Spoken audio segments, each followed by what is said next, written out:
इधर योगी आदित्यनाथ का अपनी पीठ थपथपाने वाला भाषण 12 घंटे भी पुराना नहीं हुआ था और वैसे ही एक खबर आ गई कि अपराधी ने पड़ोस में ही गोलियों की बौछार कर दी।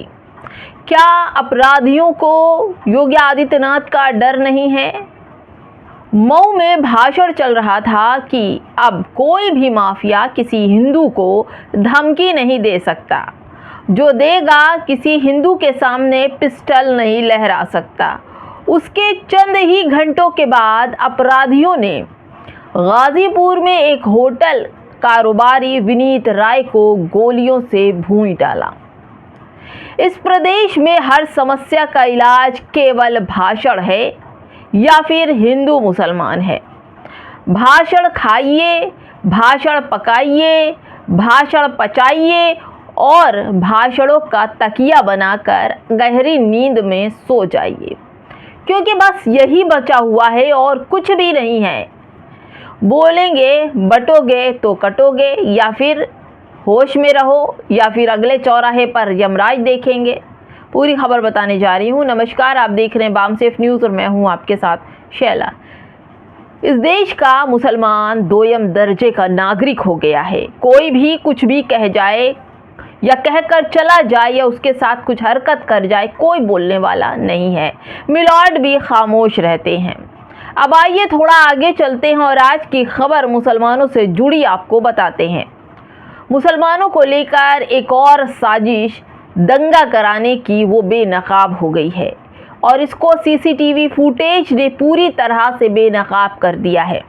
दोस्तों, बकरीद के पहले से ही खबर सुर्खियां थी कि नमाज और बकरा नहीं कटेगा। आला मंत्री का भी भाषण आया था, नमाज सड़कों पर हुई या खुले में कुर्बानी हुई तो समझा जाएगा। खैर नहीं, फिर क्या, यही मौका था अब्दुल की चूड़ी टाइट करने का, तो बस नफरती उतर चुके मैदान में। उत्तर प्रदेश के मेरठ के पुनीत ने पुलिस को सूचना दी कि कोई व्यक्ति उसके घर के बाहर मांस फेंक गया। फिर क्या था, पूरी पुलिस फोर्स पहुंच गई। पुलिस ने सीसीटीवी देखे तो पता चला कि एक लड़का अपने घर से वेस्ट मांस साइकिल पर लाद कर ले जा रहा है, जो रास्ते में गिर गया। पुनीत ने वो मांस उठाकर अपने घर के बाहर डालकर पुलिस को सूचना दे दी, इसलिए कि मुसलमानों को फंसाया जा सके, मुसलमानों का घर बुलडोजर से गिराया जा सके, मुसलमानों के बच्चों को यूपीए लगाकर देशद्रोह के केस में अंदर कराया जा सके। फिर क्या था, पुलिस की ये साजिश बेनकाब हो गई। मांस का टुकड़ा डालते खुद सीसीटीवी में पुनीत दिखाई पड़ा और पुलिस वालों ने अब उस पर कार्रवाई कर दी। उत्तर प्रदेश के मेरठ में सांप्रदायिक माहौल बिगाड़ने की एक कथाकथित साजिश पुलिस जांच में बेनकाब हो गई। पुलिस के अनुसार एक युवक ने अपने ही घर के सामने मांस का टुकड़ा डालकर सूचना दी और भ्रमित करने का काम किया। अज्ञात व्यक्ति को मांस फेंकने का इल्जाम लगाया, मतलब बकरीद वाले दिन मुसलमानों पर ही आरोप लगाए। मामले की सूचना मिलते ही योगी जी की पुलिस पहुंच गई। सीसीटीवी जब खंगाले तो मामला दूध का दूध और पानी का पानी हो गया। मांस का टुकड़ा उठाकर डालने वाला खुद पुनीत ही निकला, पुलिस को भ्रमित करने वाला खुद पुनीत ही निकला। देश में दंगों का माहौल भड़काने की और लोगों को गुमराह करने की साजिश में क्या पुनीत पर पुलिस केस होगा? पुलिस का कहना है कि यदि समय रहते सीसीटीवी फुटेज की जांच न की जाती तो इस घटना को लेकर क्षेत्र में अनावश्यक तनाव की स्थिति उत्पन्न हो सकती थी। मामले में विधिक कार्रवाई की जा रही है। यह मामला दर्शाता है कि संवेदनशील विषयों पर फैलाए गए भ्रामक दावे सामाजिक सौहार्द को प्रभावित कर सकते हैं और मुसलमानों को कोई भी मारकर, पीटकर, लिंचिंग करके, आरोप लगाकर किसी भी तरह से उनको नेस्तनाबूद करने का सिलसिला चल पड़ा है।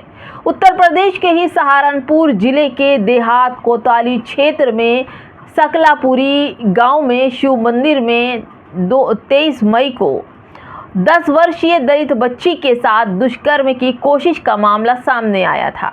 आरोप है कि मंदिर परिसर में खेल रही छोटी बच्ची को पुजारी विजय पंडित 65 वर्ष का था, अलग ले जाकर अश्लील हरकतें की और दुष्कर्म का प्रयास किया। बच्ची के शोर मचाने पर स्थानीय लोगों ने पुलिस को सूचना दी और पुजारी को पकड़ लिया। बच्ची की मां की शिकायत पर पुलिस ने पॉक्सो एक्ट और ST/SC एक्ट के तहत मुकदमा दर्ज कर पुजारी को गिरफ्तार कर लिया गया है। घटना के बाद ब्राह्मण समाज और कुछ हिंदू संगठनों ने पुजारी के समर्थन में प्रदर्शन किया है और दावा किया है कि केस फर्जी और साजिश है। इलाके में तनाव है, पुलिस भारी बल तैनात किए हुई है, जांच चल रही है। यही बात अब मैं आपसे पूछती हूँ कि एक तरफ उत्तर प्रदेश के मुख्यमंत्री योगी आदित्यनाथ जी कहते हैं कि हिंदुओं को अगर किसी ने गाली दी, पिस्टल लहराया या हिंदुओं को कुछ कहा तो उसकी खैर नहीं। ये दलित बच्ची क्या हिंदू नहीं थी जिसको 65 साल का पुजारी परेशान किया, उसका रेप करने की कोशिश की, उसके साथ शोषण किया, साथ ही जो हिंदू की हत्या कर रहा है, क्या ये इसके लिए खुली छूट है? बस मुसलमान सड़कों पर नमाज ना पढ़े और मुसलमान अपने हिफाजत के लिए भी कुछ ना करे, नहीं तो जज साहब ऑर्डर कर देंगे, मनुस्मृति के हिसाब से आदेश आ जाएंगे। फिर दोस्तों, जिस तरह से मुसलमानों को निशाना बनाया जा रहा है, मुसलमानों की तकलीफ़ को और तकलीफ़ में बदला जा रहा है। एक तरफ ये समझा जा रहा है कि मुसलमानों को जिस आग में ढकेलने की कोशिश की जा रही है, समय रहते कहीं ना कहीं उन्हें ऊपर वाला बचा भी ले रहा है। लगातार मुसलमानों की नमाज, कुरान, अजान, मदरसा, मस्जिद को निशाना बनाते हुए बुलडोज़र चलाए जा रहे हैं। आला मंत्री अधिकारियों के बयान भी सामने आ रहे हैं और साथ ही आपको बताऊं, गुंडा जो लोग हैं, जो अपनी आर्मी बनाकर, जो अपना ग्रुप बनाकर व्हाट्सएप यूनिवर्सिटी में पढ़ने वाले जो छात्र हैं, कभी गौ रक्षक के नाम पर, कभी हिंदू संगठन के नाम पर, कभी स्वयं सुरक्षा के नाम पर, कभी लव जिहाद के नाम पर या कभी लैंड जिहाद के नाम पर मुसलमानों को लगातार निशाना बना रहे हैं। लेकिन एक तरफ मुसलमान जीत गया, वो था कुर्बानी और बकरीद के टाइम गाय की कुर्बानी न करना और गाय को राष्ट्रमाता का दर्जा देने के लिए उल्टा पैतरा मुसलमानों ने चल दिया।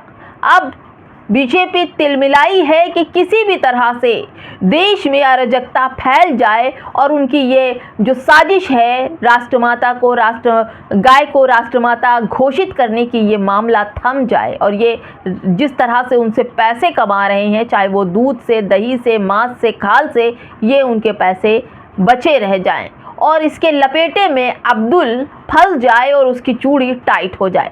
यही चल रहा है, बकरीद से लेकर अब तक यही चला। लेकिन मुसलमानों ने बड़ी ही समझदारी से, सौहार्द से, शांति से, भावनाएं किसी की आहत ना हो और नमाज जिस तरह से सैकड़ों लोगों ने एक साथ नमाज पढ़ी, ना कहीं से डीजे की आवाज़ आई, ना कहीं से नारों की आवाज़ आई, ना कहीं से कपड़ों से पहचाने जाने के नारे लगे। दोस्तों, शांति से बकरीद भी मना ली गई। फिलहाल दोस्तों, इस वीडियो में इतना ही। सबको समझ कर चलना होगा क्योंकि ये देश सबका है, किसी अकेले का नहीं है। इस देश की आज़ादी के लिए मुसलमानों ने उतनी ही कुर्बानी दी जितनी के ख़ास समुदाय के लोगों ने दी। दोस्तों, जितना देश आपका है उतना ही मुसलमान का, ये बात बाबा साहब अम्बेडकर ने अपने संविधान में मेंशन करके रखी है। कौन क्या खाएगा, क्या पहनेगा, कौन सा त्यौहार मनाएगा और इसको त्यौहार को किस तरह से मनाया जाएगा, ये सब बाबा साहब के संविधान में लिखा है और बाबा साहब का संविधान मुसलमान अपने सर आँखों पर लगा कर चलता है। फिलहाल दोस्तों, इस वीडियो में इतना ही। क्या कहेंगे कि क्या मुसलमानों ने तमाम दंगों की साजिश को बेनकाब करते हुए अपनी एकता कौम की हिफाजत की है? कमेंट में ज़रूर बताइएगा। नमस्कार।